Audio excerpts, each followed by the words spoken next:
a Kitty by Anastasia2207, read by The Devil's Advocate 18. Hope you enjoy.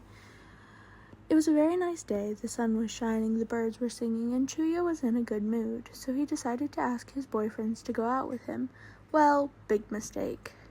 Everything was well from the start, until the younger partner went to get them drinks, while Chuuya accompanied him to pay, after a lot of whining from Atsushi's part about how he could pay, and made his way back to this. I'm his favorite, Dazai-san. It's obvious, and Ryu started. You know what? Interrupted Osamu. I'll call him. Why? Chuuya asked. Finally arriving with their drinks, Atsushi said he had to go check something out. What, he had no idea. So we can find out who Sushi's favorite is, of course. Chuuya just blinked at him twice before looking at Ryu, who seemed eager as Osamu to call their fluffy boyfriend, a little too eager for Chuuya's taste. You know what? Do whatever you want. So Osamu did. He called Atsushi's phone and put it on speaker while it started to ring, and then, don't do it. What? Is he here? Don't do it. Osamu started looking around for the noise along with Chuuya until they found it. Don't do it. It was coming from Ryu, who had a smug grin on his face and looked extremely satisfied. Don't try suicide, nobody's worth it. Don't try suicide, nobody cares. Don't try suicide, you're just gonna hate it. Don't try suicide, nobody gives a damn. Silence. Chuuya started laughing his ass off, while Osamu looked like Atsushi made him eat a lemon whole, while Ryu took out their fourth boyfriend's phone from his coat pocket, trying and purposefully failing to look innocent. Oops, I forgot he left his phone with me. Why you... started Osamu. Hey, you're the one who wanted to call him, interrupted Chuuya, still laughing. Not my fault. This is what the Jinko truly thinks of you, taunted Ryu. The look on Osamu's face told him that he was definitely planning something, and they were right. You know what? You try it then, Ryu. He looked a little hesitant at Osamu, whose evil grin was planted on his face. All right, he agreed at the end. And he gave Atsushi's phone to Osamu so he could fish out his own from his coat pocket to make the call. After a couple of seconds, he looked so sick like he was dying. Well, he for sure knows you well, grinned Chuuya as Ryu's face soured while Osamu had a smug look on his face. If I said he wasn't hot, then I'd be lying. What'd you say, Chuuya-san? Smirked the mafioso at his superior, who just rolled his eyes. Might not look like he gets bitches, but honey, that dick was 11 inches. The trio looked at the phone of their missing partner in shock. They had expected their innocent, naive boyfriend to put a song like that as the ringtone. Come on, fuck me, emo boy. Come on, fuck me, emo boy. Come on, fuck me, emo.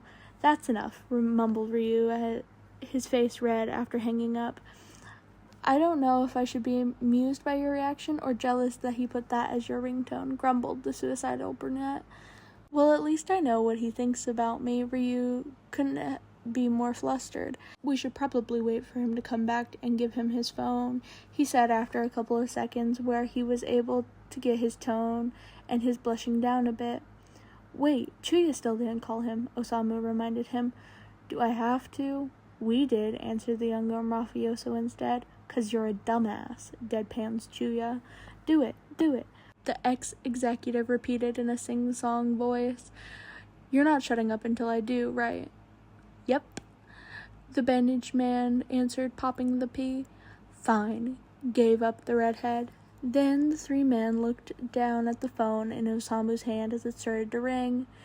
A king with no crown, king with no crown.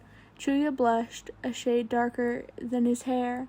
The three of them did end up telling Atsushi about their past, before and in the mafia, so for him to remember how Chuuya was called King of the Sheep in the past and put such a song that described him, it hit something in his heart.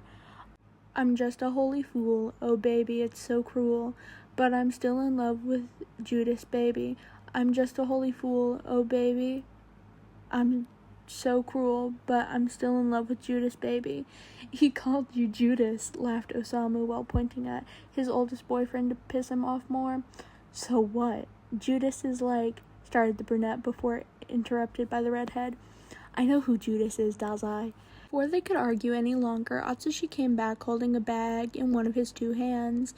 He looked curious at his emo boyfriend. Having Osamu and fight was normal, but what wasn't normal is Ryu looking at them with such soft eyes instead of an annoyed expression, the same one he only uses in private at their home. "What are you guys doing?" His question pulled the other's attention to him, and he had a feeling he should just turn around and left while he could. "Atsushi-kun," whined Dazai while throwing himself at the tiger boyfriend, who barely managed to catch him. "Yes, Osamu-san?" he asked patiently. "Why did you give them cool ringtones and not me?" he questioned, with a slight hurt edge to his tone. "What?" He looked at the mafioso in search of context. "These idiots decided to take turns calling your phone and hear what ringtones you put for each one." Chuuya decided to have mercy on his lover and answered, "Oh, well, this was going to be embarrassing. Atsushi-kun, you have some explaining to do." Atsushi just sighed. And now they were here, in a park close to the coffee shop they were in, making a scene in front, which Atsushi apologized with a 90-degree bow about. Atsushi sitting on the bench between Chuuya and Ryu, while Osamu sat on the floor in front of him with his head in his lap. If their 15-year-old selves were to see this right now, they would faint. "Well, Naomi taught me how to do it at one of our sleepovers, and I thought I would give everyone something that reminded me of them," he said, fidgeting with his fingers while looking everywhere but his boyfriend's.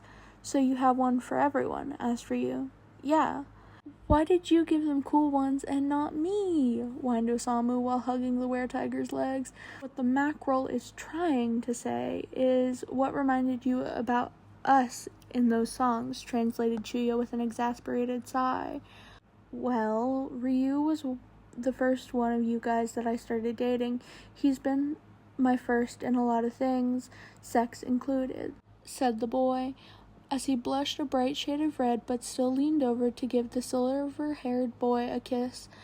Atsushi gave a soft smile as he grinned sheepishly at him. "And I just liked the song." The other two laughed at Ryu's eye roll. "The one for Osamu-san reminded me to check in every time he calls, in case, well, he tries to commit suicide." Said man looked up at his younger lover with wide eyes. He didn't know he cared that much about that. He thought that it was only for shits and giggles, but as always, Atsushi managed to surprise him. With a soft smile of his own, he leaned upwards to give him a kiss, and then turned around to do the same to the other two, going back down only to have them all blushing. Coughing a little, Atsushi continued his little rant. "The one I put for Chuuya is simply because the lyrics reminded me of him." "Why did they remind you of him?" asked Osamu softly. "Well, I think you understand the king with no crown part was about." The others nodded to Chuuya's mortification. "The rest is just about how I know that he does bad, like killing and all that, but that I'm ignoring all that to have him in my arms." And now it was Chuuya's moment to kiss his sweet boyfriend Bashful. "I love you guys a lot, and I would do anything for you," whispered the younger to his boyfriend, soft enough for them to hear.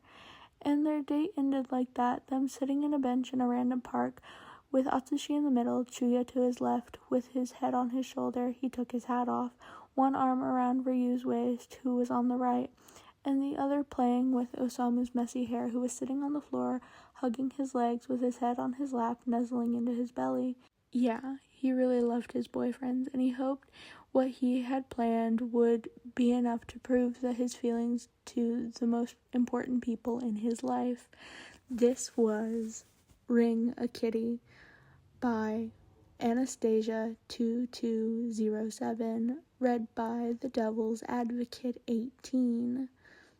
I hope you enjoyed, and until next time.